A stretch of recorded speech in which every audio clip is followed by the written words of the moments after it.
এই ওকে ধরো, মানে সিঁড়িটা রয়েছে। চল এখান থেকে বিদায় বিদায় হয়ে যাবে।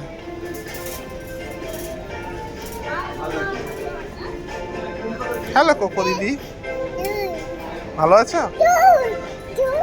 চল তো, জামা কাপড় খুঁজে আছি।